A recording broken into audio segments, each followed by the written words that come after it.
World of Warcraft obviously is hugely popular, and it's been through about, I don't know exactly, but let's just say at least 4 major expansions, I believe. And what started as the base game has grown massively.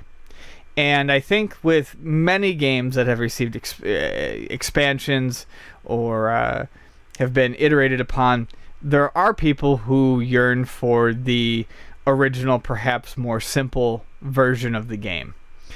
For instance, I remember when Phantasy Star Universe came out, all it made me do was want to go back and play the original Phantasy Star Online, which was a much simpler game. So what happened was there was a private server that was up called Nostalrius, obviously playing off of nostalgia, that ran a vanilla copy of World of Warcraft with nothing added to it. And it had about a player base of about 150 people who actively played on it because they preferred the original basic version of World of Warcraft. Now, unfortunately, private fan servers are against Blizzard's terms of service and are technically illegal and can be shut down, and that's exactly what's happening here. On one hand, I kind of understand that World of Warcraft is Blizzard's baby, and they want to have complete control over how it evolves and is played. But I have a tough time understanding where the harm is in letting people play an unupgraded version. This is Nostalrius? Nostalrius. And it was apparently a pretty big thing when people found out it was shutting down. A lot of people are very upset about it. So it looks like it's 150,000 active players that were on that server. That's a lot. Yeah, there was a market for it. So while on some small level I can understand Blizzard wanting control over their property and their project, I like I said, I just don't understand what the big deal is with letting people play an older version of the game. If they don't want to support it, then let someone else support it.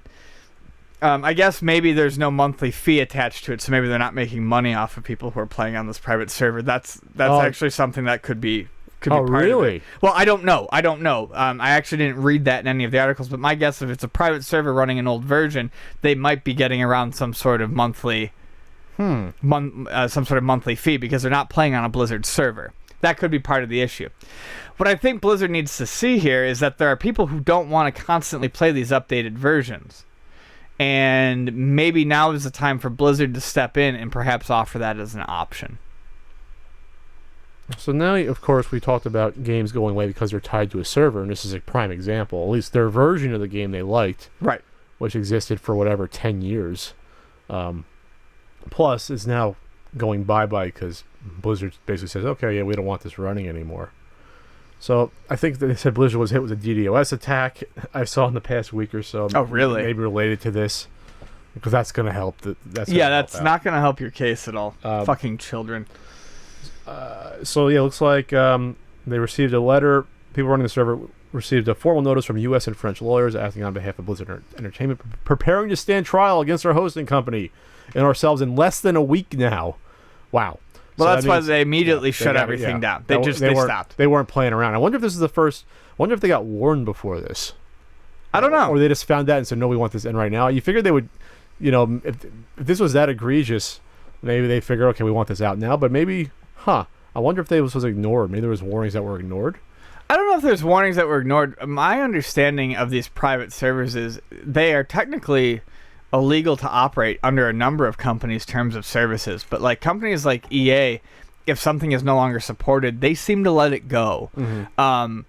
I also am not certain how pressing of an issue it is to certain companies right away, but when they notice it or it's brought to their attention perhaps multiple times, then they have to act on it to perhaps protect what they think they're doing with the official release of the game.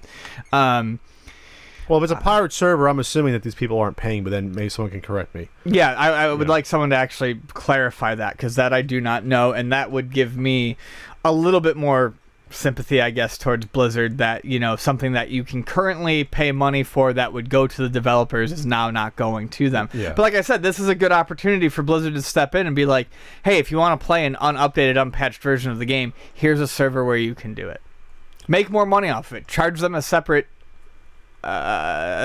subscription. I mean, do whatever they want to do, but there is a market for this. Now, I don't know honestly, because I don't play MMOs, I don't know what kind of drop in the bucket or if it's a big amount of people 150,000 is. But to me, that sounds like a pretty sizable voice.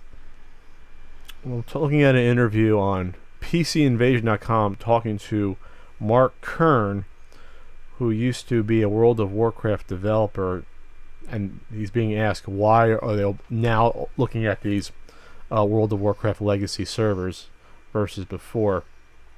And Mark basically says, well, it's their legal right to shut down these servers. They have an interest in protecting their business. I can't fault them for that. But what I can say is I feel Blizzard could have handled the matter much better at a time when gamers and developers can be so connected with each other in social media and the net. Companies need to form strong communities and fandom. I would ask Blizzard to take a look at Nostalrius' team and what they did out of pure passion, not greed, but passion, finding a way to acknowledge that. I think it's possible. You can look at the way Valve treats fan projects and ends up hiring these teams and making great products with them. Valve channels gamer passion very well, and Blizzard could look into that as a potential model. So it sounds like maybe they're not making money off of this. Right.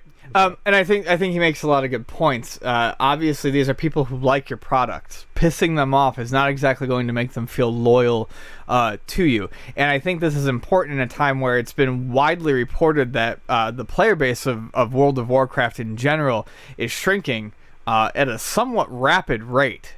So I don't know that this is necessarily the time to be upsetting your fans. It's a time to look at what your fans want and respond accordingly. All right. Well, if you were a fan of that Nostalrius server, It's kind of hard to say. this is a vanilla server. It's called. Yeah. I prefer Neapolitan, but all right, your time's done there. You got to play in Blizzard Sandbox going forward. I'm sorry. Or find a different game, and I that's upsetting.